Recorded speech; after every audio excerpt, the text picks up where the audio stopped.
السلام علیکم نئی ویډیو سره تاسو خلکلی به یو امید لرم چې تاسو ټول به روزه خوشحاله وئ ژوند په مزو کې به وئ مالدان کاترنګ کې د یو کور 15 کسان ډېر زیات بېدردۍ سره قتل شوي دي چې په هغه 15 کسانو کې یو پلار او 2 ماشومان بچي شامل دي.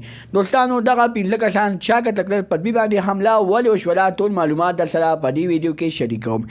زموږ دا ویډیو خامخا وګورئ چې پوره معلوماتونه ځان خبر کړئ. د نورو معلوماتي ویډیوګانو لپاره زموږ چینل سبسکرایب کړئ، تر نشان څخه وخه چې زموږ هر یوه نوې معلوماتي ویډیو تاسو ته په اسانۍ سره میلاویږي.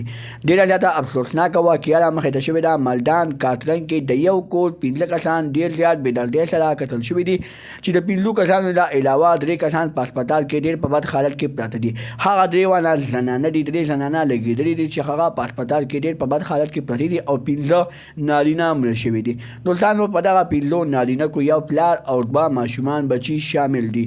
دوستانو په دې باندې اخر حمله ولې وشوله، اخر امنه په کومه طریقه وشوله؟ وایي ښځو په هسپتال کې بیان ورکړی دی چې په موږ باندې څوک سړي راوختل، موږ نه پېژندل، په موږ باندې ډایرکټ فایرنګ شروع کړو، موږ پکې ولګېدو، خو موږ بیا هم د هغه ځای نه ځان وباسلو او هغه سړي زموږ ډېر زیات بېدردۍ سره ولګېدل او قتل شول. دوستانو چې کله یې دغه واقعه بیانوله نو ښځې ډېرې زیاتې په ژړا شوې، ځکه چې د یو کور 15 سړي ډېر زیات بېدردۍ سره قتل شوي دي، 15 نارینه. دوستانو د دغه نارینو په وجه باندې به دغه کور چړېدو، دغه کور دپاره به دغه نارینو ډېرې سختې تېرولې، خو دوی ته څه پته وه چې دغه نارینو دغه غریبانانو اخر ګناه څه وه.